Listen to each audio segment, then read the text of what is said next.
Bonjour Henri. Bonjour Fabrice. Bonjour Henri de Guerlache. Je suis bien content de vous recevoir parce que d'habitude on reçoit des gens pour parler de fiction très souvent. Là c'est une belle manière de faire un focus un peu sur vous, qui êtes un réalisateur de documentaires principalement. Vous avez réalisé une trentaine de documentaires. Hi, I'm Anuna de Wever. I'm 17 years old and I organize the climate strikes in Belgium. But my first big action was the climate strike 3 years ago when I launched a video.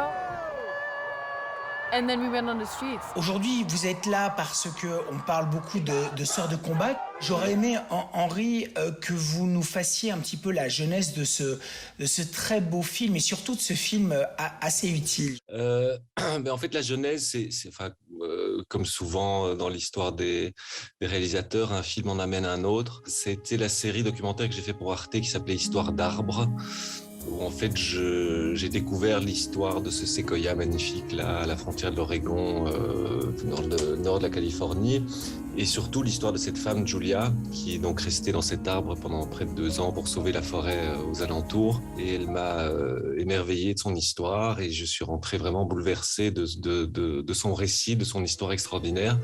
Dans une forêt millénaire, abritant les plus grands arbres du monde, une histoire extraordinaire s'est déroulée.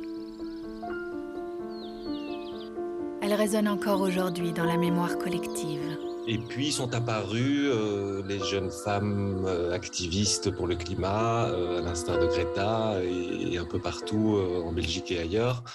Et je me suis dit qu'il y avait un vrai lien entre ces jeunes femmes de 20 ans d'aujourd'hui et le combat de cette femme il y a 25 ans quand elle avait 20 ans. C'est l'histoire d'une femme, il y a plus de 20 ans, qui s'est engagée corps et âme pour sauver une forêt de la destruction au nord de la Californie.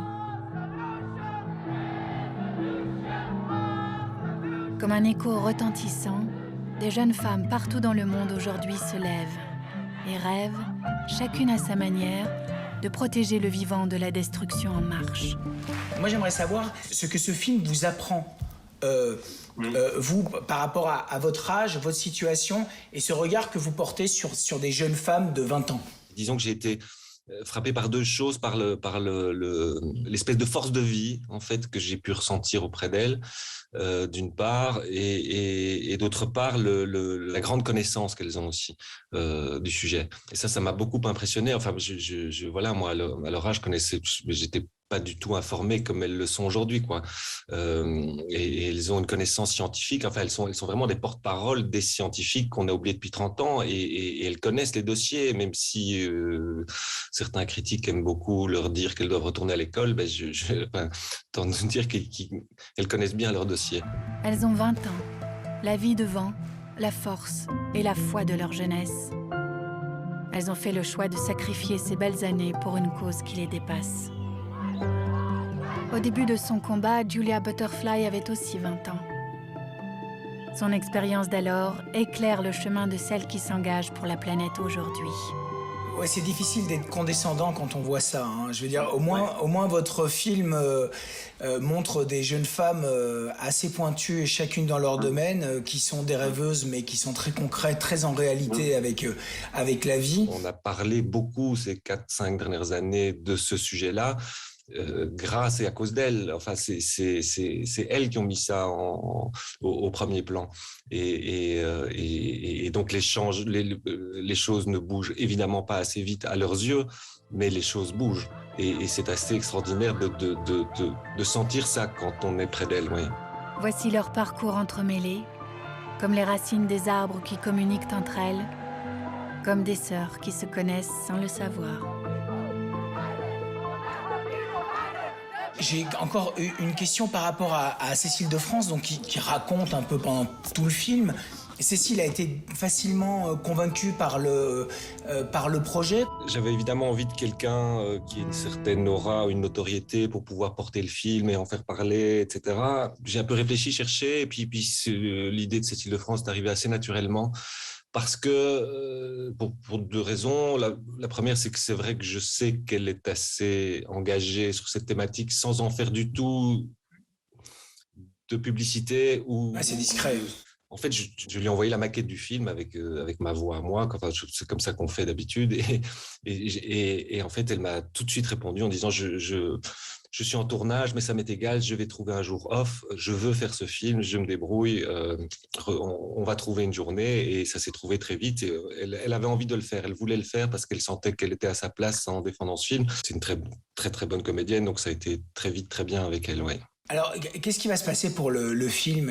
Vous vous baladez beaucoup en festival, vous le montrez beaucoup, Une fois qu'on lance le film, ça nous appartient plus tellement non plus, et on espère évidemment qu'il ait sa meilleure vie possible. Mais oui, il était là la première fois au Festival de Namur, il a eu le prix du public, donc je suis très heureux, c'est que le public aime bien. Et ce qui est déjà super. Et puis voilà, il sort en salle, ce qui est une première un peu pour moi aussi. Et puis il sortira en télévision assez vite, au mois de novembre. Bon, en tout cas, beaucoup de bonnes choses à vous et au film, Henri, et à un de ces jours. Je vous remercie beaucoup pour ces quelques minutes. Merci beaucoup, Fabrice. Merci. Salut. Salut.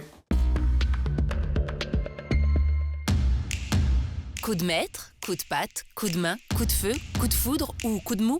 Cette semaine, dans les salles, tous les coups sont permis.